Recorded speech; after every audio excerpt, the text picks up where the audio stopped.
Imagine you visited a beautiful beach. Then you returned the next day, and there was one less grain of sand on the beach. Would it seem to be a different beach? So too would the universe continue in its way if humanity did not exist to witness it.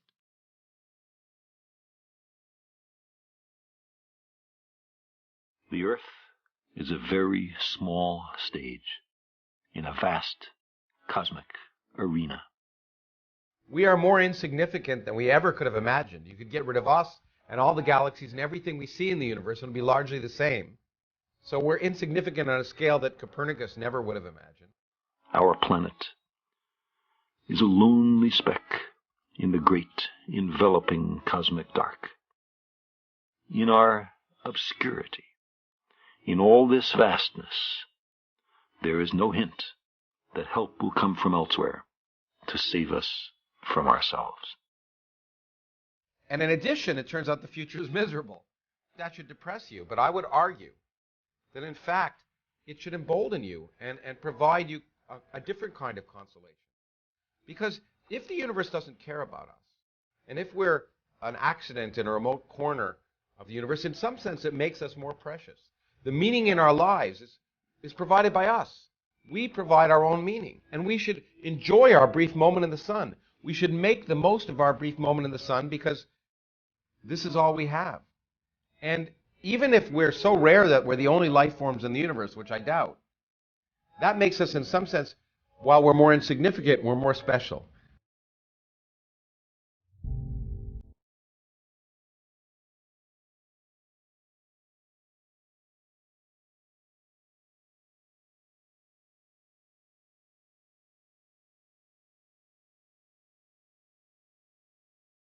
Whether the universe cares we exist or not, I do not need validation from the universe to find my own life significant.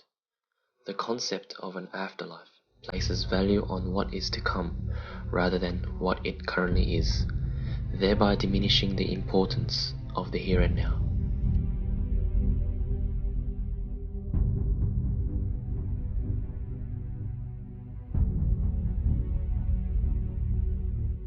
So when you always live towards the future, your life trapped in a conceptual reality of thought forms, which assumes a greater significance for you than the immediate reality of life, which is always now. Because your life consists entirely of the present moment. If you truly realize the significance of that statement, your entire life consists of the present moment. Your life is never not this moment. Even when you remember the past, you can only remember it now. And when you think about the future,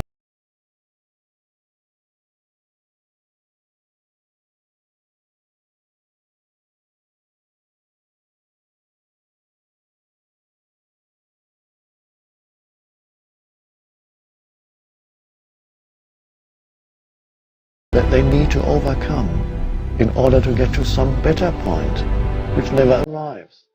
So that's a mad way to live, and it makes living hard. It makes living to an effort.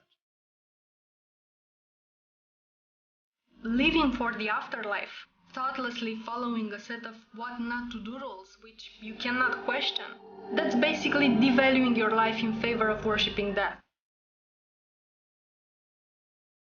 If an afterlife is something greater to look forward to, then relatively speaking, our current life is lesser. And so we stop appreciating something that is for something that could be. Try and imagine what it will be like to go to sleep and never wake up. You will find out, among other things, that it will pose the next question to you. What was it like to wake up after having never gone to sleep? That was when you were born.